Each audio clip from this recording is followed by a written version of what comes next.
وإياي أولا بتقوى الله.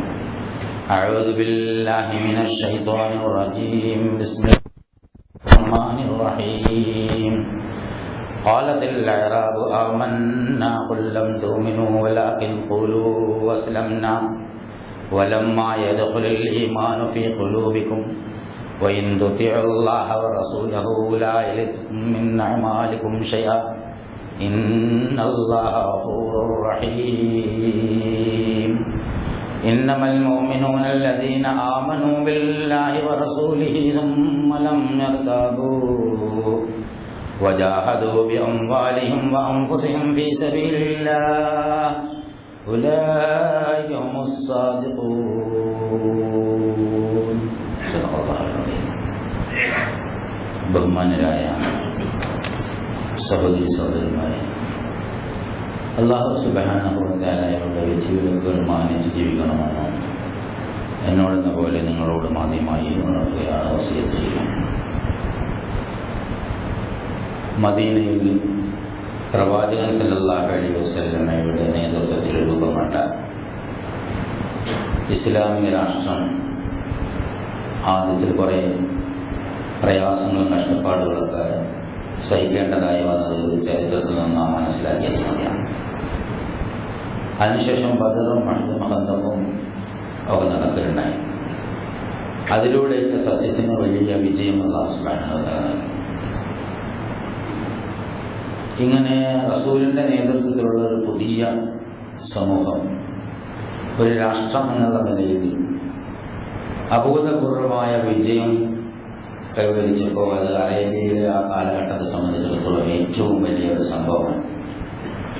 യാതൊരു അടുക്കും ചിട്ടയുമില്ലാതെ തോന്നിയതുപോലെ എന്തും ചെയ്ത് തിരിച്ചുവരെയും അക്രമവും കൊലപാതകവും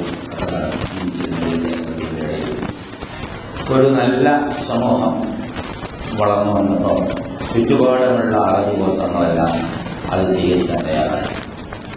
പലരും ചേർത്ത് നിൽക്കാൻ നോക്കി, പലരും യുദ്ധം ചെയ്ത് തോൽക്കാൻ നോക്കി. അതൊക്കെ പരാജയപ്പെട്ടപ്പോൾ പല ആളുകളും പല ഗോത്രക്കാരും അക്കൂട്ടത്തിൽ മദീനയുടെ പ്രാന്തപ്രദേശങ്ങളിലുള്ള മരുവാസികളായ അറബികൾ, അതായത് നമ്മുടെ ഗ്രാമീണരും, അത്തരം കുറേ ആളുകളും അവിടെ ഇസ്ലാം സ്വീകരിച്ചു. അതിൽ ഒരു വിഭാഗം ബനു അസദ് ഗോത്രക്കാർ. ഈ ബനു അസദ് ഗോത്രക്കാർക്ക് അവരുടെ നാട്ടിൽ ക്ഷാമം ബാധിച്ചു. വല്ലാണ്ട് ക്ഷാമം ബാധിച്ചപ്പോൾ മദീനയിൽ ഒരുപാട് യുദ്ധമുതലുകളും റസൂലുള്ളാഹി സ്വല്ലല്ലാഹു അലൈഹി വസല്ലമയുടെ പേരിലുള്ള സാമ്രാജ്യം സാമ്പത്തികമായും അതുപോലെ തന്നെ മറ്റുള്ളവരിൽ മെച്ചപ്പെട്ടു വരുന്ന സാഹചര്യമാണ്. അപ്പോൾ അവിടെ കുറേ ഗ്രാമീണർ റസൂലിനെ കാണാമെന്നപ്പോൾ അവിടെ ഒരു പെരുമാറ്റം. റസൂലിലേക്ക് വന്നു, സലാം പറഞ്ഞു. എന്നിട്ട് അവർ പറഞ്ഞത്, ചുറ്റും ഒരുപാട് ഗോത്രക്കാരുണ്ട്, അവരൊക്കെ പ്രവാചകനോട് യുദ്ധം ചെയ്യാനും തോൽപ്പിക്കാനും ശ്രമിക്കും. പക്ഷെ ഞങ്ങളങ്ങനെയല്ല. ഞങ്ങൾ പ്രവാചകനോട് യുദ്ധം ചെയ്യാൻ വന്നിട്ടില്ല. ഞങ്ങൾ പ്രവാചകനെ വിശ്വസിക്കുന്നു. ഞങ്ങൾ വിശ്വാസം കൊണ്ടുവരുന്നു. ഗ്രാമീണരുടെ ഈ വർത്തമാനം അവരെന്തോ ഈ പ്രവാചകൻ ഒരു ഔദാര്യം ചെയ്തു എന്നുള്ള നിലയിലാണ് അതിൻ്റെ ടോൾ വന്നതെന്നാണ് നമുക്ക് അല്ലാഹു പറയുന്നത് മനസ്സിലാക്കാൻ സാധിക്കുന്നത്. ഞങ്ങൾ നിന്നോട് യുദ്ധം ചെയ്യാൻ പറ്റില്ല, മറ്റുള്ളവരെ പോലെ എതിർത്തിട്ടില്ല. ഞങ്ങൾ സത്യവിശ്വാസം സ്വീകരിക്കാനുണ്ടായത്. അതുകൊണ്ട് ഇപ്പോൾ സത്യവിശ്വാസം സ്വീകരിച്ച സമൂഹത്തിന് വൈദ്യന്മാരൊക്കെ ഉണ്ട്, പൊതുമുതലുണ്ട്, അതിൽ നിന്ന് ഞങ്ങൾക്ക് സഹായം ലഭ്യമാവണം എന്നുള്ള നിലയ്ക്ക് ആ ഒരു ആഗ്രഹം അവർ പ്രകടിപ്പിച്ചു. ഇതിനെ സംബന്ധിച്ച് അല്ലാഹു സുബ്ഹാനഹു വ തആല ചില സംഗതികൾ റസൂലിനെ ധരിപ്പിക്കുന്ന ചില ആഴ്ചകളാണ് സൂറത്തുൽ ഹുജറാത്തിലെ അവസാനത്തെ ആഴ്ച. അത് വർഷങ്ങൾക്ക് മുമ്പ്, സഹസ്രാബ്ദങ്ങൾക്ക് മുമ്പ് നടന്നൊരു സംഭവമാണ്. സമകാലിക സമൂഹത്തിൽ, പ്രത്യേകിച്ച് കേരളത്തിലൊക്കെ ജീവിക്കുന്ന നമുക്ക് ഈ ആഴ്ചൻ്റെ ഒരു പ്രാധാന്യം എന്താണ് എന്ന് നമ്മളത് പഠിച്ചു നോക്കേണ്ടതാണ്, മനസ്സിലാക്കി നോക്കേണ്ടതാണ്. ഖുർആനിൽ എപ്പോഴും അങ്ങനെയാണ്. ഒരു സന്ദർഭം വെറുതെ കുറെ ചിന്തകളുടെ ആശയങ്ങളുടെ പേരിൽ നിയമങ്ങളും നിർമ്മിക്കാറുണ്ട്. പ്രായോഗിക ജീവിതത്തിൽ ഉപയോഗപ്രദമായ നിർദ്ദേശങ്ങളും നിയമങ്ങളുമാണ് അല്ലാഹു സുബ്ഹാനഹു വ തആല നൽകുക. അപ്പോൾ ഈ കഴിഞ്ഞുപോയ ഒരു തലമുറ, പ്രാകൃതമായ ഒരു ഗ്രാമീണ സമൂഹം പ്രവാചകന്റെ നേതൃത്വത്തിലുള്ള ആ മദീനയിലെ ഭരണകൂടത്തെ സമീപിച്ചിട്ട് അവരോട് ചില കാര്യങ്ങൾ പറയുന്നു. അതിനെ സംബന്ധിച്ച് അല്ലാഹു സുബ്ഹാനഹു വ തആല നിരൂപണത്തോടുകൂടി പ്രവാചകനോട് ചില സംഗതികൾ നമ്മളെ അറിയിക്കാൻ വേണ്ടി പറയുന്നു. ഖാലത്തിൽ അഅറാബ്, ആ ഗ്രാമീണർ വന്ന് പറയുന്നത് ആമന്ന, ഞങ്ങൾ വിശ്വസിച്ചിരിക്കുന്നു, ഞങ്ങൾ ഈമാൻ കൊണ്ടിരിക്കുന്നു എന്നവർ പറയുകയാണ്. ഖുൽ, നീ അവരോട് പറയാ, ലം തുഅ്മിനൂ, നിങ്ങൾ വിശ്വസിച്ചിട്ടില്ല. ഇത് വലിയൊരു പ്രശ്നമാണ്.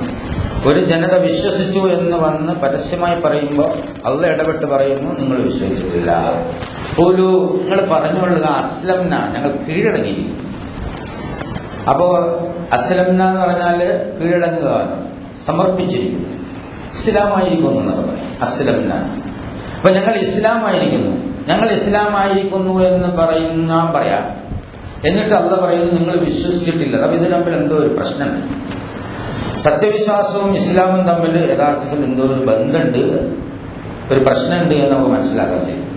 അള്ളാഹ് പറയാം, വലമ്മായ യദ്ഖുലുൽ ഈമാനു ഫീ ഖുലൂബിഹിം, നിങ്ങളുടെ ഹൃദയത്തിൽ ഇതുവരെ ഈമാൻ കടന്നിട്ടില്ല. ഇങ്ങനെയൊന്നും പറഞ്ഞു നടക്കാതെ ഇൻ തുതിഉല്ലാഹ വ റസൂലഹു, അള്ളാഹുവിനെയും അവന്റെ പ്രവാചകനെയും നിങ്ങൾ ശരിയായ നിലയ്ക്ക് അനുസരിക്കുകയാണെങ്കിൽ ലാ യൽതുകും മിൻ അഅമാലികും ഷൈഅ, നിങ്ങളുടെ പ്രവർത്തനങ്ങളൊന്നും ഒട്ടും തന്നെ ഒന്നും കുറവ് വരുത്താതെ അല്ലാഹു തആല പ്രതിഫലം നൽകുന്നതാണ്. ഇന്നല്ലാഹ ഗഫൂറുർ റഹീം, അല്ലാഹു തആല വളരെയധികം പൊറുക്കുന്നവനും അതുപോലെ കാരുണ്യവാനുമാണ് എന്നും. ഇത് വളരെ ഗൗരവമേറിയ ഒരു സംഗതിയാണ്. സാധാരണ നിലയിൽ ഒരു പാരായണക്കാരൻ അത്ര ഗൗരവമായി ചിന്തിക്കില്ലെങ്കിൽ റസൂലുള്ളാഹി സ്വല്ലല്ലാഹു അലൈഹി വസല്ലം ഇത് വളരെ ഗൗരവമായിട്ടാണ് പഠിപ്പിച്ചത്. ഈമാനാണ് യഥാർത്ഥത്തിൽ ഇസ്ലാമിന്റെ അടിത്തറ. ഈമാൻ ഇല്ലെങ്കിൽ ഇസ്ലാമിന് നിലവില്ല. പക്ഷെ ഇസ്ലാം ഉണ്ടായാൽ ഈമാൻ ഉണ്ടായിക്കൊള്ളണമെന്നില്ല. ഇസ്ലാം ഉണ്ടായാലും ഈമാൻ ഉണ്ടായിക്കൊള്ളണമെന്നില്ല. ഇതൊരു വലിയൊരു പ്രശ്നമാണ്. ഈമാൻ ഇല്ലെങ്കിൽ യഥാർത്ഥത്തിൽ ഇസ്ലാം ഉണ്ടാവില്ല. ഇസ്ലാമിന്റെ അടിത്തറ എന്ന് പറയുന്നത് ഈമാനാണ്. അപ്പൊ ഈമാൻ യഥാർത്ഥത്തിൽ എന്താണ് എന്നുള്ളത് വളരെ ഗൗരവപൂർവ്വം മനസ്സിലാക്കപ്പെടേണ്ട ഒരു സംഗതിയാണ്. ഈമാൻ നിങ്ങളുടെ ഹൃദയത്തിൽ കടന്നിട്ടില്ല. ഈമാൻ എന്ന് പറയുന്ന ഒരു സംഗതി, സത്യവിശ്വാസം എന്ന് പറയുന്നത് ഒരു ഭൗതിക കാര്യമല്ല. യഥാർത്ഥത്തിൽ ഏതെങ്കിലും തരത്തിലുള്ള ഒരു സാധനമല്ലല്ലോ സത്യവിശ്വാസം. അതൊരു ആത്മീയ അവബോധമാണ്. അതായത് ഈ മഹാപ്രപഞ്ചത്തെ ഒന്നായി കാണാൻ, പ്രപഞ്ചത്തിന്റെ ആരംഭവും അതിന്റെ അപ്പുറവും, പ്രപഞ്ചത്തിന്റെ അന്ത്യവും അതിനുശേഷവും ഖുർആനിൽ അതൊക്കെ വിശദമായി പറയുന്നുണ്ട്. പ്രപഞ്ചാരംഭത്തിന് മുമ്പ് തൊട്ട് പ്രപഞ്ചാരംഭിച്ച് വളർന്നു വലുതായി ഇതുവരെ എത്തി. ഈ വളർന്ന പ്രപഞ്ചം നശിച്ചുപോയി, പുതിയ പ്രപഞ്ചങ്ങൾ വന്നു, അവിടെ വിചാരണ, സ്വർഗ, നരക, ഇതിന്റെയൊക്കെ അപ്പുറം. അപ്പൊ ഈ വലിയൊരു പാക്കേജ് ഇതെല്ലാം നോക്കിക്കണ്ട് അത് മനസ്സിലാവാഹിച്ച് അത് ഉൾക്കൊള്ളുമ്പോൾ പ്രപഞ്ചത്തെക്കാൾ പ്രവിശാലമായ ഒരു മനസ്സ്, അവിടെ യാഥാർത്ഥ്യത്തിന്റെ ഒരു വൈകാരിക തള്ളിച്ച നമുക്ക് സ്വാഭാവികമായും മനസ്സിലാക്കപ്പെടും. അതിന് മനുഷ്യ മനസ്സിന് കഴിവുണ്ട് എന്നുള്ള. മനുഷ്യൻ വളരെ ചെറുതാണെങ്കിലും മനസ്സിന്റെ കഴിവ്, വ്യാപ്തി വളരെ വലുതാണ്. ഈ മഹാപ്രപഞ്ചം മുഴുവൻ ഉൾക്കൊള്ളാൻ മനുഷ്യ മനസ്സിന് കഴിവുണ്ട് എന്ന് വരുമ്പോൾ മനുഷ്യ മനസ്സ് പ്രപഞ്ചത്തെക്കാൾ വലുതാണ് എന്ന്. അങ്ങനെയല്ലേ വരിക. നമ്മളിപ്പോ ഈ പേന പോക്കറ്റിൽ കൊള്ളണമെങ്കിൽ പോക്കറ്റിനേക്കാൾ ചെറുതായിരിക്കണം പേന. പോക്കറ്റിനേക്കാൾ വലിയൊരു പേന നമുക്ക് ഇടത്ത് വെക്കാൻ പറ്റില്ല. അപ്പൊ ഈ മഹാപ്രപഞ്ചം യഥാർത്ഥത്തിൽ ആലോചിച്ചാൽ അന്തമില്ല എന്നുള്ള, അങ്ങനെ ആലോചിച്ചാൽ അന്തമില്ലാത്ത ഈ മഹാപ്രപഞ്ചവും ജീവിതവും ഒക്കെ ഒന്ന് കണ്ണു തുറന്ന് നോക്കിക്കാണുമ്പോൾ മനുഷ്യനൊരു യാഥാർത്ഥ്യം പിടികിട്ടും. ഇവിടെ എല്ലാം വളരെ സുനിശ്ചിതമായ ചില തീരുമാനങ്ങളാൽ, നിശ്ചിതമായ പന്ഥാവിലൂടെ ചലിച്ചുകൊണ്ടിരിക്കുന്നു. എല്ലാത്തിനും ഒരു കൃത്യതയും കണക്കുണ്ട് എന്നുള്ളതാണ്. സാധാരണ കാണുന്ന സൂര്യനെ തന്നെ നോക്കാം. എല്ലാ ദിവസവും അത് നമ്മളെ സംബന്ധിച്ചൊക്കെ കിഴക്കുന്നുദിക്കുന്നു. അതിന് ചൂടോ ശക്തിയോ അനുഭവപ്പെടുന്നില്ല. ഏതോ ഒരു ചുവന്ന ഒരു സാധനം പോലെ തോന്നുന്നു. കുറച്ച് കഴിയുമ്പോൾ അതിങ്ങനെ പൊന്തി വരുന്നു. അതിന് വെയിലിന് ചൂട് അനുഭവപ്പെടുന്നു. അത് നല്ല ചൂട്, ഭൂമിയിൽ അസഹനീയമായ ചൂട്. പിന്നെ അത് നമ്മുടെ ഉച്ചിയുടെ നേർക്ക് വരുന്നു, തലയുടെ നേർക്ക് വരും. പിന്നെ അത് നമ്മളെ വിട്ട് അങ്ങോട്ട് പോകുന്നു. നമ്മൾക്ക് അപ്പുറത്ത് കടലായാണ്ട് കടലിൽ അങ്ങനെ മറഞ്ഞു പോകുന്നു. സൂര്യൻ അസ്തമിക്കുന്നില്ലല്ലോ, പക്ഷെ അത് മറഞ്ഞു പോകുന്നു. സൂര്യൻ മറഞ്ഞു പോയാൽ 8 മിനിറ്റോളം നമ്മൾ കണ്ടുകൊണ്ടിരിക്കുമെന്ന് ശാസ്ത്രജ്ഞൻ നമ്മളെ പഠിപ്പിച്ചുകൊണ്ടിരിക്കുന്നു. ചന്ദ്രൻ ഉദിക്കുന്നു, അതുപോലെ മഴ പെയ്യുന്നു, കാറ്റടിക്കുന്നു. ഇതിനൊന്നും മനുഷ്യൻ ഒന്നും ചെയ്യാനില്ല. സൂര്യോദയവും മനുഷ്യ ജീവിതവുമായിട്ട് വളരെയധികം ബന്ധമുണ്ട് എന്ന് എല്ലാവരും സമ്മതിക്കും. പക്ഷെ ആ ബന്ധമുള്ള സൂര്യോദയത്തിനോ അസ്തമനത്തിനോ ഏതെങ്കിലും തരത്തിലുള്ള നിയന്ത്രണം ഏർപ്പെടുത്താൻ ഭൂമിയിലെ മനുഷ്യൻ സാധ്യമല്ല. നമ്മൾ വിചാരിച്ചാൽ സൂര്യൻ ഉദിക്കാതിരിക്കില്ല. ചിലപ്പോൾ കാർമേഘ പടലങ്ങളങ്ങ് മൂടി സൂര്യൻ ഒരു ദിവസം ഉദിക്കാതിരുന്നാൽ എന്താ സംഗതി? അപ്പോ സൂര്യോദയവും ചന്ദ്രോദയവും ചന്ദ്രാസ്തമനവും. ഇനി ഋതുഭേദങ്ങൾ മാറി വരുന്നു. നമുക്ക് ചൂട് കൂടിയാൽ കിടക്കാൻ പറ്റില്ല, തണുപ്പ് കൂടിയാൽ കിടക്കാൻ പറ്റില്ല. നമുക്കിതെല്ലാം വളരെ ഫ്രീ സപ്ലൈ ആയി കിട്ടുന്നത് കൊണ്ട് വലിയ പ്രശ്നമൊന്നുമില്ല. വീട്ടിനകത്തേക്ക് കയറി ചെല്ലുമ്പോൾ ഭയങ്കരമായ ചൂടാണ്, കറണ്ടില്ലെങ്കിൽ എന്തായിരിക്കും നമ്മളെ സ്ഥിതി? മഹാ അസ്വസ്ഥതയായിരിക്കും, വളരെ പ്രയാസമാണ്, ജീവിതം തന്നെ ബുദ്ധിമുട്ടായിരിക്കും. അതുപോലെ തണുപ്പ് വല്ലാണ്ട് തണുപ്പായാലോ നമുക്ക് ജീവിക്കാൻ പറ്റില്ല. ഇത് നിത്യവും നാം അനുഭവിക്കുന്ന ചില യാഥാർത്ഥ്യങ്ങളാണ്. അതുപോലെ നമ്മൾ ഗ്യാസായാലും സ്റ്റൗ ആയാലും തീയായാലും കത്തിച്ചാൽ കത്തുന്നു.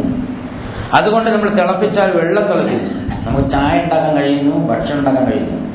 പച്ചയായിട്ട് നമ്മൾ ഭക്ഷണം എല്ലാം കഴിക്കാറില്ല, ചില സാധനങ്ങൾ പച്ചയ്ക്ക് തിന്നാറുണ്ട്. പക്ഷെ ഈ ഒരു ദിവസം തീ കത്തിയില്ലെങ്കിൽ എന്തായിരിക്കും സ്ഥിതി? ഈ പ്രപഞ്ചത്തിന്റെ മൊത്തം ഭൂമിയുടെ സ്ഥിതി എന്തായിരിക്കും? തീ കത്തുന്നില്ല എന്നായിരിക്കും. ഒരു ദിവസം കാറ്റടിക്കുന്നില്ല എന്നായിരിക്കും.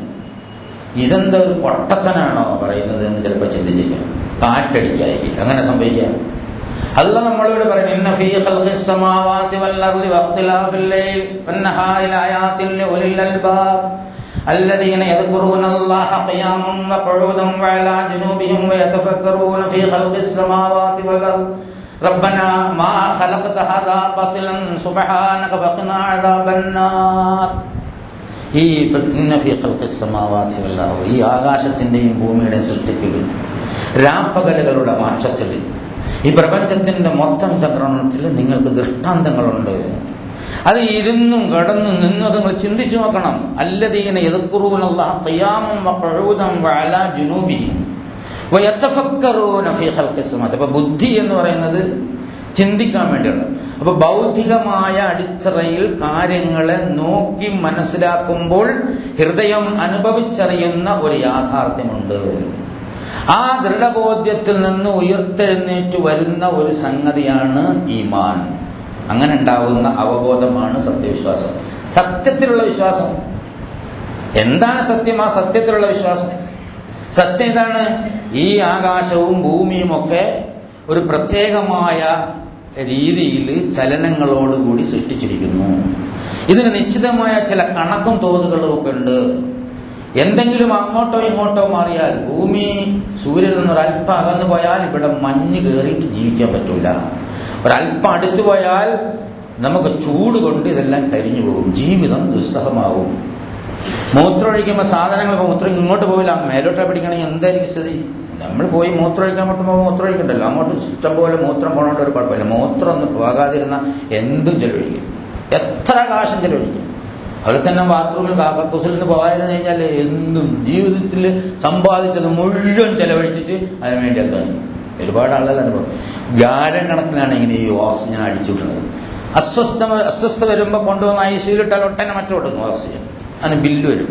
നമ്മൾ 2 ദിവസത്തെ ഓക്സിജന്റെ ഒരു ബില്ല് ഇങ്ങോട്ട് വന്നാൽ എന്തായിരിക്കും സ്ഥിതി? ഇലക്ട്രിസിറ്റിയുടെ ബില്ല് വരുമ്പോൾ തന്നെ നമ്മൾ ഇങ്ങനെ കാളും. ഓരോ ദിവസവും ഓരോ മാസവും പുതിയ ചാർജ് കൂട്ടിയിട്ട് ഇലക്ട്രിസിറ്റിയുടെ ബില്ല് വരുമ്പോൾ നമുക്ക് ഷോക്ക് അടിക്കും. നമ്മൾ ഈ അടിച്ചു വിടുന്ന ഓക്സിജൻ ഒരു ബില്ല് തരാൻ പോയാൽ, അള്ളാഹു ഒരു ബില്ല് തരാൻ പോയാൽ എങ്ങനെയാണ് നമ്മൾ ചെയ്യാൻ? ഒന്ന് ആലോചിച്ച് നോക്കുക. ഇതൊക്കെ ഞാൻ ഫ്രീ ആയിട്ട് നിനക്ക് സപ്ലൈ ചെയ്യുന്നു. ഇതിന്റെയൊക്കെ പിന്നിൽ ഒരു സൃഷ്ടാവുണ്ട്, ഒരു രക്ഷിതാവുണ്ട്. അതായത് ദൈവ സാന്നിധ്യം ബൗദ്ധികമായി അനുഭവിച്ചറിയുമ്പോൾ ഒരു ദൃഢബോധ്യം മനുഷ്യ മനസ്സിന് ഉണ്ടാവും. അതാണ് ഈമാന്റെ അടിത്തറ. ആ ഈമാൻ, അതിൽ നിന്ന് നിർഗളിച്ചു വരുന്ന ഭൗതികമായ ചലനങ്ങളാണ് പ്രവർത്തനങ്ങൾ. അതാണ് ഇസ്ലാം. അതായത് ഉള്ളിലുള്ള വിശ്വാസത്തിന്റെ ഭൗതിക പ്രകടനം. അപ്പോ യഥാർത്ഥത്തിൽ ഈമാൻ ശക്തമായി ഉൾക്കൊണ്ടുകൊണ്ട് മാത്രമേ യഥാർത്ഥത്തിൽ ഇസ്ലാം ഉണ്ടാവുള്ളൂ. അല്ലാത്തത് പാരമ്പര്യ മുസ്ലിമാണ്. വാപ്പ മുസ്ലിം ആയതുകൊണ്ട് ഞാനും മുസ്ലിമായി. അല്ല, സാമൂഹ്യ സമ്മർദ്ദങ്ങളിൽ മുസ്ലിങ്ങളാവുന്നു മനുഷ്യന്മാര്. റസൂലുള്ളാഹി സ്വല്ലല്ലാഹു അലൈഹി വസല്ലമയുടെ നേതൃത്വത്തിലുള്ള ഒരു വലിയ സംഘത്തിന് വിജയമുണ്ടായപ്പോൾ, അവിടെ കുറെ പടയാളികളും അതുപോലെ നേതാക്കന്മാരും തന്റേടികളായ യോദ്ധാക്കൾ ഉണ്ടായപ്പോൾ, നല്ല സൈന്യം ഉണ്ടായപ്പോൾ, അവരടുത്ത് എതിർത്ത് നിന്നാൽ ഇനി നമുക്ക് ഇവിടെ ജീവിക്കാൻ പറ്റില്ല എന്ന് കണ്ടുകൊണ്ട് ദീനുൽ ഇസ്ലാം സ്വീകരിച്ചിട്ട് ആമന്ന എന്ന് പറയണ്ട, പണി കയ്യിൽ വെച്ച് ചെയ്യുന്ന ഇസ്ലാമിന് ശക്തി ഉണ്ടാവുമ്പോൾ ഞങ്ങളും വിശ്വസിച്ചിരിക്കുന്നു എന്ന് പറഞ്ഞിട്ട് ഇങ്ങോട്ട് കയറണ്ട, അവിടെ നിന്നാളുകയാണ്. ഇതിൽ ഗൗരവമുള്ള വിഷയമാണ്. അതായത്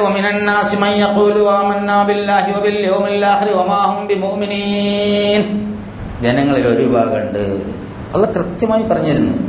ജനങ്ങളിൽ ഒരു വിഭാഗം ഞങ്ങൾ വിശ്വസിച്ചിരിക്കുന്നു, ഒമാഹും ബിമുഅ്മിനീൻ, അവർ വിശ്വാസികളല്ല.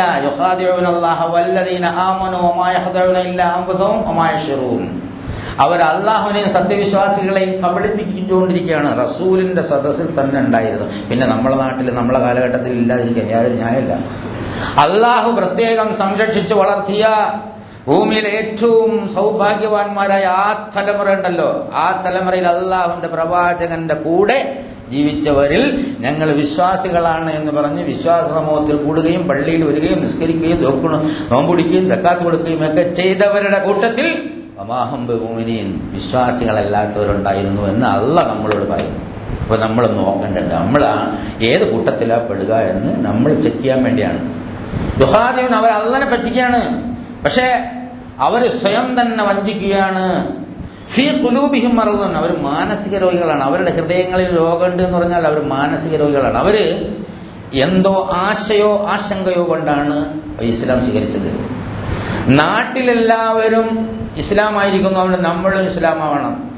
വീട്ടിലെല്ലാവരും മുസ്ലിങ്ങളാണ്, അതുകൊണ്ട് ഞാനും റമദാനിൽ നോമ്പ് പിടിക്കണം. ആ നോമ്പ് അല്ലാഹ്ക്ക് സ്വീകാര്യമല്ല. വാപ്പയും ഉമ്മയൊക്കെ മുസ്ലിങ്ങളാണ്, അതുകൊണ്ട് ഞാനും നിസ്കരിക്കണം. ആ നിസ്കാരം അല്ലാഹുവിന് സ്വീകാര്യമല്ല. അല്ലാഹ് പറയാം, ഞാനല്ലേ അല്ലാഹ് പറയും. അപ്പൊ ഒന്ന് ഗൗരവമായിട്ട് ആലോചിച്ചു.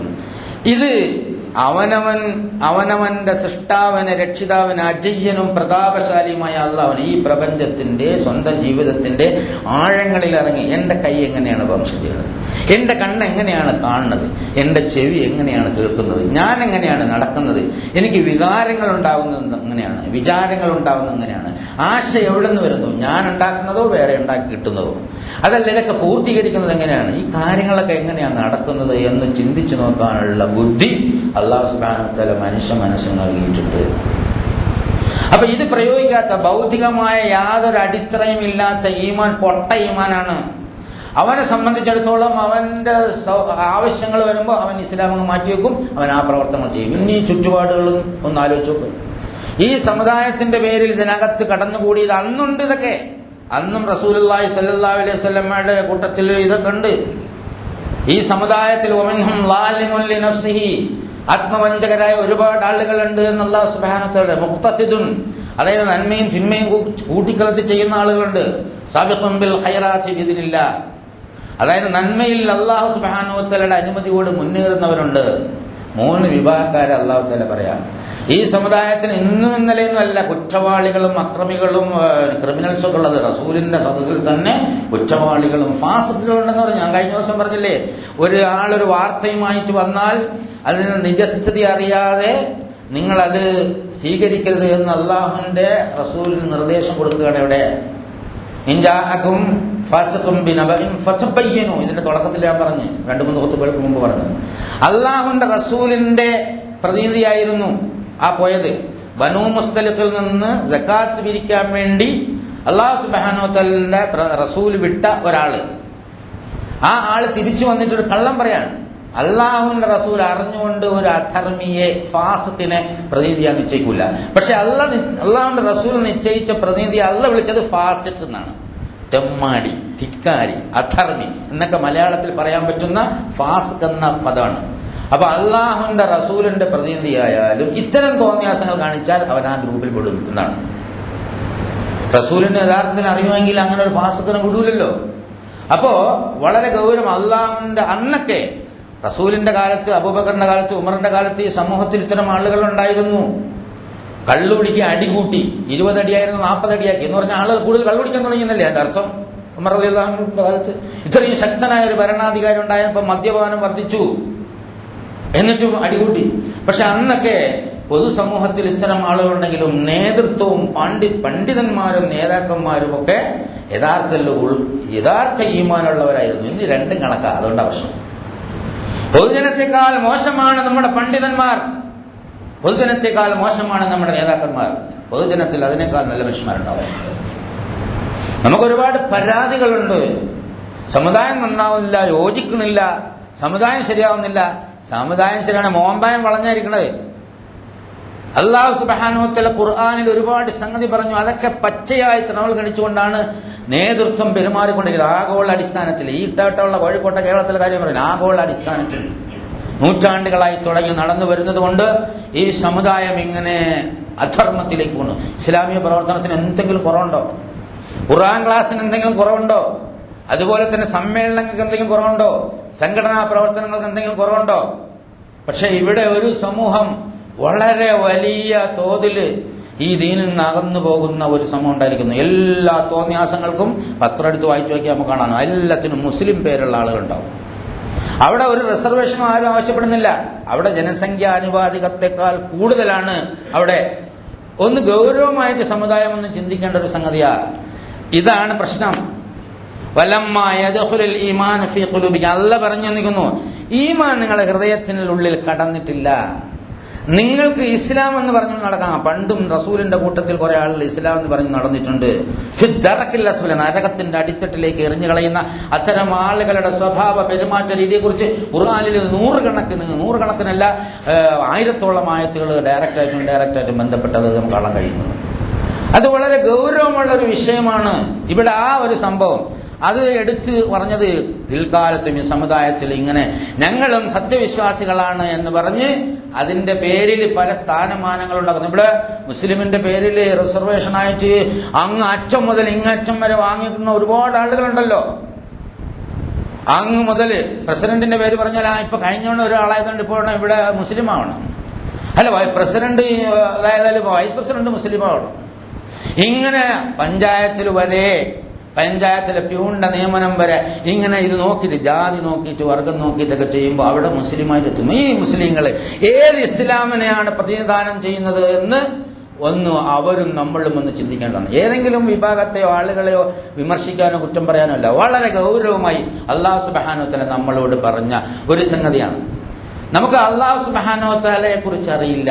അതുകൊണ്ട് തന്നെ ആ ഈമാന്റെ യഥാർത്ഥ അവബോധമില്ല. ഇന്നല്ലദീന ഖാലു റബ്ബുനല്ലാഹ് ثم استقاموا تتنزل عليهم الملائكة ولا تخافوا ولا تحزنوا وأبشروا بالجنة التي كنتم توعدون.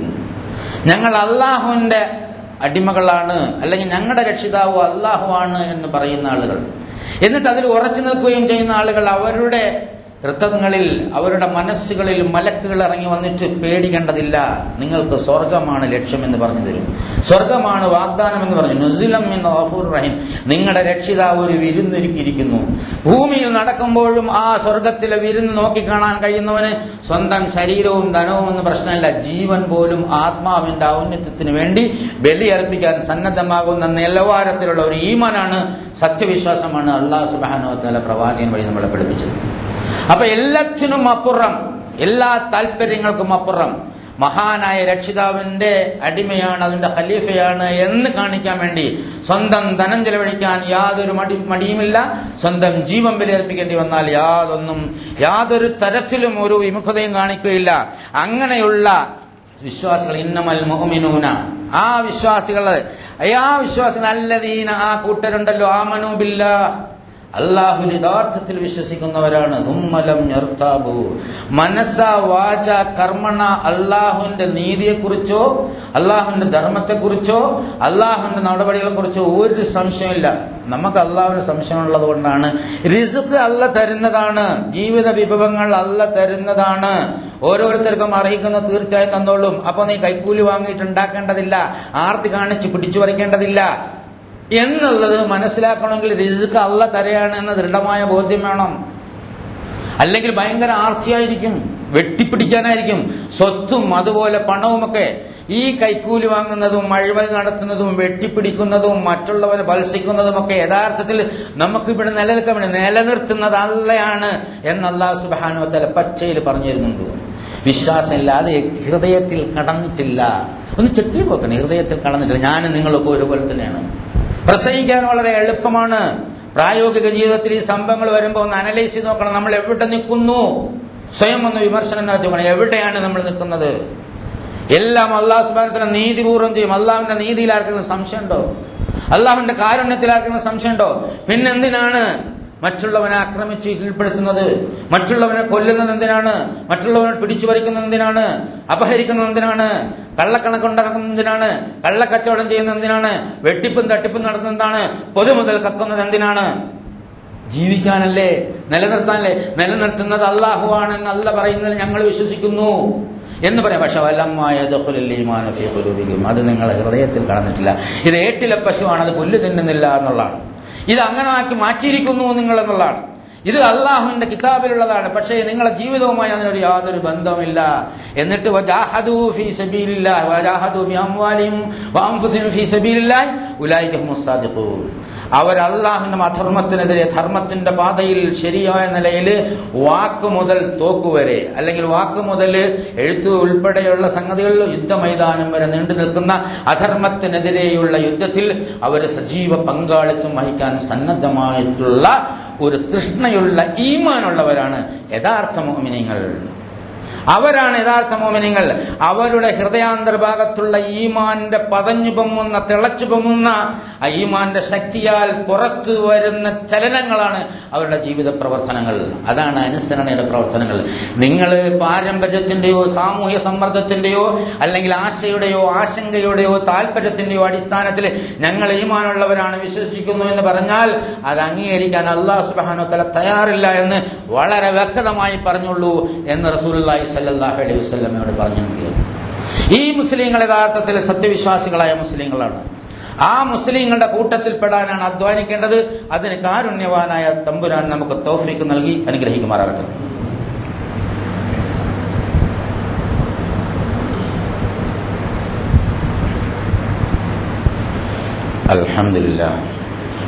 അൽഹംദുലില്ലാഹ് ഹംദൻ കസീറൻ തയ്യിബൻ മുബാറകൻ യൻബഗി ലിജലാലി വജ്ഹിഹി വഅലീം സുൽത്താനിഹി സുബ്ഹാനക ലാ നഹ്സി സനാഅൻ കമാ അസ്നൈത നഫ്സുഹു ലകൽ ഹംദു ഹത്താ തർദാ. اللهم صل على محمد وعلى آل محمد كما صليت على إبراهيم وعلى آل إبراهيم في العالمين إنك حميد مجيد. أيها الإخوة الأحباء أوصيكم وإياي ثانيا بتقوى الله. ഒരിക്കൽ കൂടി അല്ലാഹു സുബ്ഹാനഹു വ തആലയുടെ വിധിവിലക്കുകൾ മാനിച്ചുകൊണ്ട് ജീവിക്കണമെന്ന് എന്നോടെന്ന പോലെ നിങ്ങളോട് ഉണർത്തുകയാണ്, വസിയത്ത് ചെയ്യുകയാണ്. നമ്മൾ വളരുക, വികസനം പ്രാപിക്കുക, പുരോഗതിയിലേക്ക് കുതിച്ചു പറഞ്ഞുകൊണ്ടിരിക്കുന്നു. സമുദായത്തിന് വിദ്യാഭ്യാസം പണ്ടെന്നില്ലാത്ത വിധം കിട്ടിക്കൊണ്ടിരിക്കുന്നു. ആളും അർത്ഥവും സ്ഥാനവും മാനങ്ങളുണ്ട്. പക്ഷേ ഈ സമുദായത്തിൻ്റെ ധാർമ്മിക നിലവാരം പണ്ടത്തെ പോലെയില്ല. എല്ലാ തോന്നിയാസങ്ങൾക്കും നമ്മളും ഭാഗഭാക്കായി പോകുന്നു. നമ്മുടെ ഇടയിലുള്ള ബന്ധം നന്നാക്കാൻ പോലും യഥാർത്ഥത്തിൽ നമ്മൾ മെനക്കെടുന്നില്ല എന്നുള്ളതാണ്. ഇത്തരം വിശ്വാസികൾ ഈ ഖുർആനിൽ ഈ സൂറത്തിൽ തന്നെ പറഞ്ഞത് കഴിഞ്ഞ ദിവസം വളരെ ലഘുവായി സൂചിപ്പിച്ചു. ഇന്നമൽ മുഅ്മിനൂന ഇഖ്വത്തുൻ ഫഅസ്ലിഹു ബൈന അഖവൈക്കും വത്തഖുല്ലാഹ ലഅല്ലകും തുർഹമൂൻ. തഖ്വണ്ടാണല്ലോ വസിയത്ത് ചെയ്യുന്നത്. തഖ്വയുടെ വസിയത്ത് എന്നതിൽപ്പെട്ട പ്രധാനപ്പെട്ട ഒരു സംഗതി പറഞ്ഞ് മുഅ്മിനീങ്ങൾ എന്ന് പറഞ്ഞാൽ ഈ വിശ്വാസികളെ, നേരത്തെ പറഞ്ഞ വിശ്വാസികൾ, അവർ സഹോദരങ്ങളാണ്. അപ്പൊ സാഹോദര്യത്തിന്റെ അനുഭൂതി നമുക്ക് ആസ്വദിക്കാൻ കഴിയാതെ വരുന്നത് നമ്മൾ മുഅ്മിനീങ്ങളാവാത്തത് കൊണ്ടാണ്. നമ്മൾ പേരിനേണ്ട മുസ്ലിമായിരിക്കുന്നു, ഈമാൻ ഹൃദയത്തിൽ കടക്കാത്തത് കൊണ്ട് അള്ളാഹു നിശ്ചയിച്ച ഈമാന്റെ ഒരു സാഹോദര്യം നമുക്ക് അനുഭവിക്കാൻ കഴിയുന്നില്ല. റസൂലുള്ളാഹി സ്വല്ലല്ലാഹു അലൈഹി വസല്ലം ഒരുപാട് പറഞ്ഞു, ഒരു മുസ്ലിം മറ്റെല്ലാ മുസ്ലിങ്ങളുടെയും ഗുണകാംക്ഷയായിരിക്കണം. ബുഖാരി. ഓരോ മുസ്ലിമിനും മറ്റു മുസ്ലിമിന്റെ ജീവൻ, ധനം, അഭിമാനം എന്നിവ പവിത്രമാണ്, ആദരണീയമാണ്. ഈ ഒറ്റ സംഗതി നോക്കാം. ഓരോ മുസ്ലിമിനും മറ്റു മുസ്ലിമിന്റെ ധനവും ജീവനും അഭിമാനവും ആദരണീയമാണ്, പവിത്രമാണ്.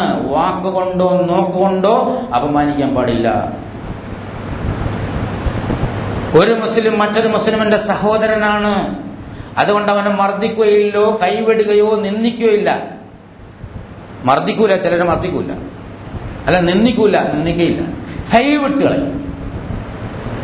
അതായത് ഒരു സഹായം ആവശ്യം വരുമ്പോ ആണ്ട് പോയിക്കോട്ടെ, എന്റെ കാര്യം നോക്കിയാൽ മതി. കൈവെടിയുകയോ ഇല്ല. റസൂലുള്ളാഹി സ്വല്ലല്ലാഹു അലൈഹി വസല്ലം പറഞ്ഞു, ഒരു മുസ്ലിമിനെ നിന്ദിക്കുന്നത് തന്നെ മറ്റൊരു മുസ്ലിം മതിയായ പാപമാകുന്നു. മുസ്നദ് അഹ്മദ്. ശരീരത്തിന് ശിരസ് പോലെയാണ് ഒരു സത്യവിശ്വാസിക്ക് മറ്റു സത്യവിശ്വാസികൾ. അതായത് ശരീരത്തിന്റെ എല്ലാ വേദനകളെയും ശിരസ് ഇങ്ങനെ ആവാഹിച്ചെടുത്തിട്ട് വേദന അനുഭവപ്പെടുന്നു. ലോകത്തെവിടെയെങ്കിലും ഒരു മുസ്ലിമിന് ഒരു വേദന അനുഭവപ്പെട്ടാൽ എല്ലാ മുസ്ലിമും ആ വേദനയിൽ പങ്കുകൊള്ളും. സുബ്ഹാനക യാ കരീം. മുസ്ലിങ്ങളെ തന്നെ പരസ്പരം കൊന്ന് കൊലവിളിക്കുന്ന ഈ സ്ഥലത്ത് റസൂലുള്ളാഹി സ്വല്ലല്ലാഹു അലൈഹി വസല്ലം പറയുന്നത് തരിച്ചു. എന്ത് മുസ്ലിമാണ്? കാനേഷിമാര് മുസ്ലിമും കൂടെ അല്ല, പിന്നെ എന്ത് മുസ്ലിമാണ്? അതുപോലെ പരസ്പര സ്നേഹം, ദയാ, കാരുണ്യം എന്നീ കാര്യത്തിൽ വിശ്വാസികളെ ഒരു ശരീരത്തോട് ഉപമിക്കാം. ഒരവയവത്തിന് ഒരു കേട് വന്നാൽ മറ്റവയവങ്ങൾ പട്ടിണി കിടന്നും ഉറക്കമൊളിച്ചും മറ്റതിന്റെ കൂടെ സഹകരിക്കുന്നു. കണ്ണിന് വേദന വന്നാൽ ചെവി ഉറങ്ങില്ല, തിന്നാൻ വായ തുറക്കില്ല. വായ്ക്ക് വേദന വന്നാൽ കണ്ണടയ്ക്കാൻ പറ്റില്ല, കണ്ണുനീര് പൊഴിച്ച് സഹകരിക്കുന്നു. ഭയങ്കര ഉദാഹരണമാണ്. മുസ്ലിങ്ങൾ ഈ ഒരു ശരീരം പോലെയാണ്. ഒരവയവത്തിന് വേദന വന്നാൽ മറ്റെല്ലാ അവയവങ്ങളും വേദന പങ്കുവച്ച് പനി ബാധിച്ച് ഉറക്കമൊളിച്ച് എന്നൊക്കെയാണ് റസൂലുള്ളാഹി സ്വല്ലല്ലാഹു അലൈഹി വസല്ലം പറഞ്ഞത്. സത്യവിശ്വാസികളെ പരസ്പരം ബന്ധം ഒരു ചുമരിലെ ഇഷ്ടിക പോലെയാണ് മറ്റൊരു ഹദീസ്. ഒന്നൊന്നിന് ബലം നൽകുന്നു, ഇത് ഒന്നൊന്നിനെ ഒറ്റുകൊടുക്കുന്നു എന്നാണ് നമ്മൾ കണ്ടുപിടിച്ചത്. മുസ്ലിങ്ങളെ തെറി വിളിക്കൽ അധർമ്മമാണ്, അവരോട് യുദ്ധം പ്രഖ്യാപിക്കൽ സത്യനിഷേധമാണ്. ഇങ്ങനെ കുറേ ഹദീസുകൾ, ഞാൻ കുറച്ച് മാത്രം എഴുതി. ഈ ആയത്തിനെ ബേസ് ചെയ്തുകൊണ്ട് റസൂലുള്ളാഹി സ്വല്ലല്ലാഹു അലൈഹി വസല്ലം പറഞ്ഞെന്ന കുറേ ഹദീസുകളുണ്ട്. അത് അക്ഷരാർത്ഥത്തിൽ പാലിച്ച ഒരു സമൂഹമാണ് ഇസ്ലാമിന്റെ യഥാർത്ഥത്തിലുള്ള ചിത്രം ലോകത്തിന് കാണിച്ചു കൊടുത്തത്. മഹത്തായ മാതൃക. അങ്ങനൊന്നും ആയില്ലെങ്കിൽ നമ്മളൊരവസ്ഥ ഒന്ന് ആലോചിച്ചു. ആരെയാണ് കുറ്റം പറയേണ്ടത്? എല്ലാവരും ഒരുപോലെ ആയാൽ പിന്നെന്താ ചെയ്യുക? പരസ്പരം തെറി വിളിക്കുക, ഇസ്ലാമിൽ പുറത്താക്കുക, ഭത്സിക്കുക, ഗീബത്ത് പറയാ, ഇല്ലാത്തത് കള്ളം മൈക്കെട്ടി പറയാ, പത്രങ്ങൾ എഴുതുക, ചാനലിൽ പറയാ, ഇങ്ങനെ എന്തൊക്കെ അള്ളാഹുവിന്റെ റസൂല് പഠിപ്പിച്ചു അതിനെല്ലാം വിരുദ്ധമായിട്ട് ചെയ്യുന്ന ഒരു ഭാഗം മനുഷ്യന്മാർ ലോകത്ത്. അവരാണോ ഇസ്ലാമിനെ പ്രതിനിധീകരിക്കുന്നത്? ഏത് ഇസ്ലാമിനെയാണ് ഇവർ പ്രതിനിധീകരിക്കുന്നത്? ഇതൊക്കെ ഒന്ന് പറഞ്ഞു പോയാലോ അതും വലിയ പ്രശ്നമാണ്. വിഭാഗീയതയുടെ കെട്ടുനാറുന്ന ചരിത്രമില്ലാത്ത ഇസ്ലാമിക പ്രവർത്തനം ആഗോളാടിസ്ഥാനത്തിൽ എവിടെയാണുള്ളത്? ഇതൊക്കെ ആഴത്തിലൊന്ന് ചിന്തിച്ചു നോക്കണം. ഒന്നുമില്ലെങ്കിൽ സ്വന്തമായിട്ടൊന്ന് പ്രയാസപ്പെട്ട് കരയാനെങ്കിലും കഴിഞ്ഞാൽ അവനൊരു അല്പം ഈമാനുണ്ട് എന്ന് അല്ലാഹു ഇവിടെ രേഖപ്പെടുത്തും എന്നുള്ളതാണ്. സമുദായത്തിന്റെ ശോചനീയമായ അവസ്ഥ, പിന്നോക്ക അവസ്ഥ, സമുദായങ്ങളെ ജയിലിൽ പിടിച്ചുകൊണ്ടുപോകുന്ന പ്രശ്നങ്ങൾ, സമുദായങ്ങൾക്ക് റേഷൻ കാർഡ് കിട്ടാത്തത്, ഗ്യാസ് കിട്ടാത്തത്, റോഡില്ലാത്തത്, ആശുപത്രി ഇല്ലാത്തത്, അപ്രോച്ച് റോഡില്ലാത്തത്, ഇതിനെല്ലാം ഒരുപാട് വർത്തമാനം പറയുന്നല്ലോ. ഈ സമുദായത്തെക്കുറിച്ച് അല്ലാഹു പറഞ്ഞ കാര്യം ഒന്ന് എടുത്ത് നോക്കിയിട്ട് വായിച്ചിട്ട് നമ്മൾ എവിടെയാണ് നിൽക്കുന്നത്? ഈ സമുദായം എന്ന് പറഞ്ഞുകൊണ്ട് ഞാൻ മുസ്ലിമാണ് എന്ന് പറഞ്ഞുകൊണ്ട് എന്തെങ്കിലും ഭൗതികമായ ഒരവകാശം ചോദിക്കാൻ നമുക്ക് ആർക്കാണ് അർഹതയുള്ളത്? ഇത് ആകപ്പാടെ വിമർശിച്ച് തളർത്തി നിരാശപ്പെടുത്താൻ പറഞ്ഞല്ല, നമ്മൾ നന്നാവാൻ വേണ്ടി അല്ലാഹു സുബ്ഹാനഹു വ തആല പറഞ്ഞു തന്ന കാര്യങ്ങൾ നല്ല ശക്തമായ ഭാഷയിൽ അല്ലാഹു തന്ന ആരോഗ്യം ഉപയോഗിച്ച് പറയുന്നു എന്ന് മാത്രം. പലപ്പോഴും ഇത്തരം സംഗതികളിലൂടെ കടന്നു പോകുമ്പോൾ ഹൃദയം വിറകലിച്ചു പോകാറുണ്ട്. എന്താണ് അവസ്ഥ? മസ്തിഷ്കം മരടിച്ചു പോകാത്ത, ഹൃദയം ചത്തുപോകാത്ത ഒരുപാട് മനുഷ്യന്മാർ ഈ സമുദായത്തിലുണ്ടല്ലോ. അവർക്കൊന്ന് പറഞ്ഞു തിരുത്തിക്കൂടെ? നേതാക്കന്മാർ തെറ്റ് ചെയ്താൽ പറഞ്ഞു തിരുത്തുമല്ലോ. വലിയ കുപ്പായിട്ടിട്ട് എഴുന്നേറ്റ് പ്രസംഗിക്കാൻ നിന്നപ്പോ ഒരു പെണ്ണ് പറഞ്ഞു, ഉമർ അവിടെ നിൽക്ക്, ഞങ്ങൾക്കൊക്കെ കിട്ടിയത് ചെറിയ കുപ്പായ അടിക്കാനുള്ള, ഇത്രയും വലിയ കുപ്പായിട്ടിട്ട് നീ നമ്മളത് വയൽ പറയുന്ന ഇത് ഏഴെന്നായി തുണി കിട്ടിയത് എന്ന് പറഞ്ഞു പെണ്ണ്. അപ്പൊ അബ്ദുല്ലാഹി എന്ന് പറഞ്ഞ ചൂണ്ടിക്കാണിച്ച് പറഞ്ഞു. അപ്പൊ അദ്ദേഹം എഴുന്നേറ്റ് പറഞ്ഞു, ഞങ്ങൾക്ക് രണ്ടുപേരും കൂടെ കിട്ടിയ തുണി ഞാൻ അടിക്കാതെ ഉപ്പ കൊടുത്തതുകൊണ്ടാണ് ഉപ്പ നീളമുള്ള മനുഷ്യനാണ് വലിയ കുപ്പായം കിട്ടിയത്. ലോകത്ത് വിറപ്പിച്ച ഭരണാധികാരിയെ ഒരു പെണ്ണ് ചോദ്യം ചെയ്തു. ആരും അന്ധമായി വന്നു. എല്ലാവർക്കും അതൊരു ബുദ്ധി വന്നിട്ടുണ്ടല്ലോ, ഒരു കഴിവ് വന്നിട്ടുണ്ടല്ലോ. അത് യഥാർത്ഥത്തിൽ പ്രയോഗിക്കണമെങ്കിൽ ഹലാവത്തിൽ ഈമാന്റെ ഒരു മാധുര്യം അവനവന്റെ ഹൃദയത്തിൽ ആദ്യം എത്തിക്കണം. നിരന്തരമായ തൗബയോടുകൂടി, അള്ളാഹുവിനോടുള്ള ഇസ്തിഗ്ഫാറോടുകൂടി, ദിക്റോടുകൂടി ആദ്യം സ്വയം ശുദ്ധീകരിച്ച് ഈ മഹാപ്രപഞ്ചത്തിന്റെ നാഥനാണ് യഥാർത്ഥത്തിൽ എന്റെ നാഥൻ എന്ന ഈമാന്റെ ഒരു സ്വീറ്റ്നസ്, ഒരു മാധുര്യം നമ്മൾ കണ്ടെത്തണം. ആ ഈമാൻ അങ്ങോട്ട് ഉള്ളിൽ കയറി കഴിഞ്ഞാൽ പിന്നെ ഒന്നും പ്രശ്നമല്ല. പിന്നെ പ്രവർത്തിക്കുന്നത് അള്ളാഹുവിന്റെ മലക്കുകളിലൂടെ നമ്മളിൽ പ്രവർത്തിക്കാം. അങ്ങനെ ഒരു സ്റ്റേജ് ഉണ്ട്. അള്ളാഹുവിന്റെ മലക്കുകളെ അള്ളാഹുവരെ ഏൽപ്പിക്കും. ഒരു മലക്കിനെ അവനെ ഉപദേശിച്ചു കൊടുക്കുക, അവനങ്ങോട്ടുണ്ടോ അവനിങ്ങോട്ടുണ്ടോ അവനങ്ങോട്ടുണ്ടോ, പിന്നെ മലക്കിന്റെ നിയന്ത്രണത്തിലായിരിക്കും. അതിന് ശുദ്ധമായ ഹൃദയത്തോടു കൂടി അള്ളാഹുവിന്റെ അടുത്ത് നിഷ്കളങ്കമായ കണ്ണീരോടുകൂടി തൗബ ചെയ്യണം. തെറ്റുകൾക്ക് പാപമോചനം ചെയ്തിട്ട് ഇസ്തിഗ്ഫാർ ചെയ്തിട്ട് അങ്ങനെ പ്രവൃത്തി നന്നായി നോക്കണം, ബന്ധങ്ങൾ നന്നായി നോക്കണം, അതുപോലെ ഇടപാടുകൾ നന്നായി നോക്കണം, ചിന്താഗതി നന്നായി നോക്കണം, മറ്റുള്ളവർ വിമർശിക്കുമ്പോൾ ശരിയാണോ ഇല്ലേ എന്ന് നോക്കണം, കയറി ചാടിവിടരുത്. ഇങ്ങനെയൊക്കെ സ്വയം ചെയ്ത് ഈമാൻ ഉള്ളിലാക്കണം. ഈമാൻ ഫീ ഖുലൂബിക്കും എന്ന് പറഞ്ഞ അവസ്ഥയിലാവാതെ അങ്ങനെ ആയ ഒരു കൂട്ടത്തെയും ആവാത്ത ഒരു കൂട്ടത്തെയും തുലനം ചെയ്ത് അല്ലാഹു സുബ്ഹാനഹു വ തആല ഖുർആനിലൂടെ നമുക്ക് കാണിച്ച് പഠിപ്പിച്ചു തരുന്നു. ബുദ്ധിയില്ലേ, നമുക്കൊന്ന് പഠിച്ചു നോക്കൂടെ? നമ്മൾ മുസ്ലിങ്ങളാണെന്ന് പറഞ്ഞു നടക്കുന്നുണ്ടല്ലോ. വെള്ളിയാഴ്ച ഇങ്ങനെ ഓടി ഇവിടെ വന്ന് അല്പം ഇവിടെ ഇരുന്നിട്ട് ഞാനും പള്ളിയിൽ വന്നു, ഇപ്പോഴും വരുന്ന ആളുകളുണ്ട്, ഞാനും പള്ളിയിൽ വന്നു, എന്നിട്ട് പോവാ. ഇതൊന്നും അല്ലാഹ്ക്ക് ഒരാവശ്യമില്ല. അല്ലാഹു സുബ്ഹാനഹു വ തആല പറയണം, അവർ ഇസ്ലാം സ്വീകരിച്ചത് നിന്നോടുള്ള ഒരു ഔദാര്യമായി എടുത്തു പറയണം. അവരോട് പറയണം, നീ മഹാപ്രപഞ്ചത്തേക്ക് നോക്ക്, അവർ സത്യവിശ്വാസം വാദിക്കുന്നത് ശരിയാണെങ്കിൽ ഹിദായത്ത് നൽകിയത് അല്ലാഹു ആണ്. യമുന്നൂന അലൈക അൻ അസ്ലമു ഖുൽ ലാ തമുന്നു അലയ്യ ഇസ്ലാമകും ബലില്ലാഹു യമുന്നു അലൈകും അൻ ഹദാകും ലിൽ ഈമാൻ ഇൻ കുന്തും സാദിഖീൻ. ഹിദായത്ത് നൽകുക വഴി അള്ളാഹു നമ്മളോടാണ് ഔദാര്യം കാണിച്ചത്. ആ യാഥാർത്ഥ്യം ഒന്ന് മനസ്സിലാക്കാൻ നമ്മൾ ശ്രമിക്കണം. ഇസ്ലാം സ്വീകരിച്ചതുകൊണ്ട് ഈ സമുദായത്തിന് എന്തെങ്കിലും ഉണ്ടാക്കി കൊടുത്തു കളയാമെന്നൊന്നും ആരും വിചാരിക്കേണ്ടതില്ല. ഇസ്ലാമിന്റെ പേരിൽ ഒരുപാട് ചെയ്തെന്ന് പറഞ്ഞ് നോട്ടീസ് അടിച്ച് പ്രചരണം ചെയ്യേണ്ടതുമില്ല. കാരണം അങ്ങനെ ഒരു അവസരം അള്ളാഹ് നമുക്ക് നൽകിയിരിക്കുന്നു. എന്നതിന് നന്ദിയുള്ളവനാവണം എന്ന് അല്ലാഹു തആല പറയാ. ഞാൻ ഇസ്ലാമിന്റെ മറ്റേ ആളാണ്, ഞാൻ അത് ചെയ്തിരിക്കണം ഇത് ചെയ്തിരിക്കണം, ഇങ്ങനെ റിപ്പോർട്ടുകളുണ്ടല്ലോ, പത്രങ്ങളിൽ വരും അല്ലാത്തതിലും വരും. അങ്ങനെയൊന്നും ഒരുത്തരും ചെയ്യണ്ട, ആവശ്യമില്ല. ഈ ഭൂമിയിലുള്ള മുഴുവൻ ആളുകളും അള്ളാഹ്ക്കെതിരെ പ്രമേയം പാസ്സാക്കിയ ഒറ്റ തട്ടാട്ടി ഈ ഭൂമി കണ്ടു പോകും, മൊത്തം പ്രപഞ്ചാണ്ട് പോകും. അള്ളാഹുവിന്റെ മഹത്വത്തിന് ഒന്നും സംഭവിക്കാൻ പോണില്ല. അപ്പൊ ഏതെങ്കിലും ഒരു അശു അല്ലെങ്കിൽ ഏതെങ്കിലും ഒരു സമൂഹം അല്ലെങ്കിൽ ഏതെങ്കിലും ഒരു കാലഘട്ടത്തിലെ അല്ലെങ്കിൽ മൊത്തം ലോകത്തിലെ മനുഷ്യന്മാർ മുഴുവൻ ഇസ്ലാം ആയതുകൊണ്ട് എന്തെങ്കിലും അള്ളാഹ്ക്ക് ഒരു ഔദാര്യം, പ്രവാചകൻ ഒരു ഔദാര്യം എന്നതുപോലെ പറയേണ്ട. ഖുല്ലാ തമന്നു അലയ്യ ഇസ്ലാമക്കും, നിങ്ങളെ ഇസ്ലാം സ്വീകരണം എന്നോടുള്ള ഔദാര്യമായിട്ട് എടുത്ത് പറയണ്ട കേട്ടോ. നിങ്ങൾ മനസ്സിലാക്കണം, ബലില്ലാഹി യമുന്നു അലൈക്കും മൻ ഹദാകും ലിൽ ഈമാൻ, നിങ്ങൾക്ക് ഹിദായത്ത് തന്നു, ഈമാൻ തന്നു, നിങ്ങൾക്ക് ഇതിന്റെ ഹലാവത്തുൽ ഈമാൻ, ഈമാൻ അതിന്റെ ആസ്വാദ്യം തന്നു. ഇതൊക്കെ തന്നുകൊണ്ട് അള്ളാഹ് നിങ്ങളോടാണ് ഔദാര്യം കാണിച്ചിരിക്കുന്നത്. നിങ്ങൾ സത്യവിശ്വാസം വാദിക്കുന്ന സത്യവാദികളാണെങ്കിൽ അതൊന്ന് മനസ്സിലാക്കിക്കൊള്ളണം. ഈ മഹാപ്രപഞ്ചവും അള്ളയുടെ ഔന്നത്യം തമ്മിൽ യാതൊരു താരതമ്യമില്ല. പിന്നെയാണ് ഭൂമിയിലെ ഏറ്റവും അശുവായ ഈ മനുഷ്യന്റെ സംഗതി. അവൻ ഇഷ്ടപ്പെടുമ്പോൾ ജനിക്കാൻ പറ്റൂല, ഇഷ്ടപ്പെടുമ്പോൾ മരിക്കാൻ പറ്റൂല. അള്ളാഹ് ഇഷ്ടപ്പെടുമ്പോൾ അവൻ ജനിക്കുന്നു, അള്ളാഹ് ഇഷ്ടപ്പെടുമ്പോൾ മരിച്ചു. ഇതിനിടയിൽ കിടന്നിട്ട് ഭയങ്കര അങ്ങനെ ആളാവണ്ട.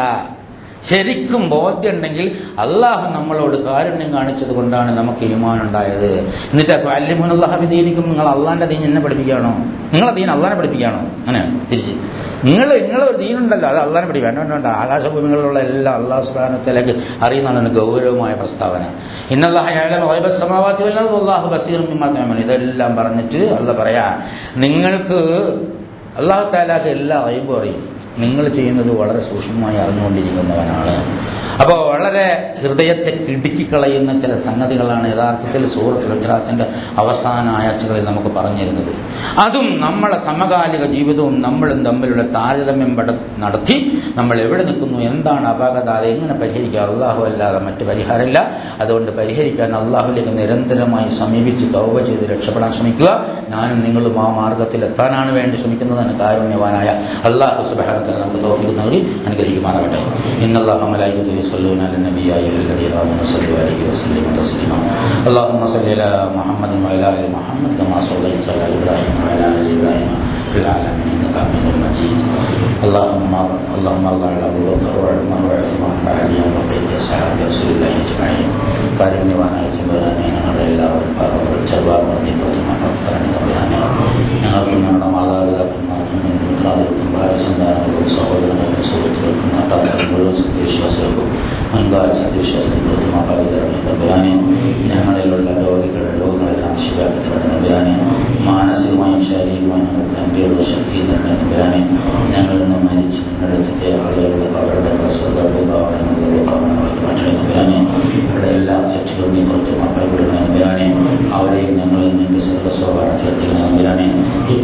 യഥാവിധി പഠിച്ച് മനസ്സിലാക്കാനും ശരിയായ ഇമാമുകളുടെ ഇസ്ലാം പ്രയോഗിക്കാനുള്ള തൗഫീഖ് നൽകണേ തമ്പുരാനെ. മറ്റുള്ളവർക്ക് മാതൃകയായ മുസ്ലിങ്ങളായി മുഅ്മിനീങ്ങളായി ഭൂമുഖത്ത് ജീവിച്ച് നിന്നെടുക്കത്താനുള്ള തൗഫീഖ് നൽകണേ തമ്പുരാനെ. സമാധാനപരമായ ഒരു ജീവിതവും ശാന്തമായ ഒരു മരണവും തരണേ തമ്പുരാനെ. അല്ലാഹുവേ ഖബറിനെ പ്രകാശപൂരിതമാക്കി തരണേ തമ്പുരാനെ. മഹ്ശറിൽ ഞങ്ങളെ സഹായിക്കണേ തമ്പുരാനെ. ഞങ്ങളുടെ കടങ്ങളും പ്രയാസങ്ങളും ബുദ്ധിമുട്ടുകളെല്ലാം മാറ്റിത്തരണേ തമ്പുരാനെ. അല്ലാഹുവേ പൈശാചിക ദൗർബോധനങ്ങൾ എപ്പോഴും ഞങ്ങളെ കാത്തു നിന്റെ മാർഗ്ഗത്തിൽ തന്നെ നിലനിർത്തണേ തമ്പുരാനെ. ഞങ്ങളുടെ ദുആ സ്വീകരിച്ച് ഉത്തരം നൽകണേ തമ്പുരാനെ. റഹ്മാനായ തമ്പുരാനെ, ഞങ്ങൾക്ക് ഉയർന്ന നിലത്തിലുള്ള ധാർമ്മിക വിദ്യാഭ്യാസം നൽകണേ തമ്പുരാനെ. അന്തസ്സും അഭിമാനവും നീ എപ്പോഴും കാത്തു സൂക്ഷിക്കണേ തമ്പുരാനെ. നിന്നെ പ്രതിനിധീകരിക്കാനുള്ള തൗഫീഖ് നീ ഞങ്ങൾക്ക് നൽകി അനുഗ്രഹിക്കുമാറാണ് തമ്പുരാനെ. اللهم اغفر للمؤمنين والمؤمنات والمسلمين والمسلمات الأحياء منهم والأموات. اللهم أعز الإسلام والمسلمين. اللهم أعز الإسلام والمسلمين. اللهم أعز الإسلام والمسلمين. اللهم انصر أعمال المجاهدين في كل موطن يا أرحم الراحمين. ربنا تقبل منا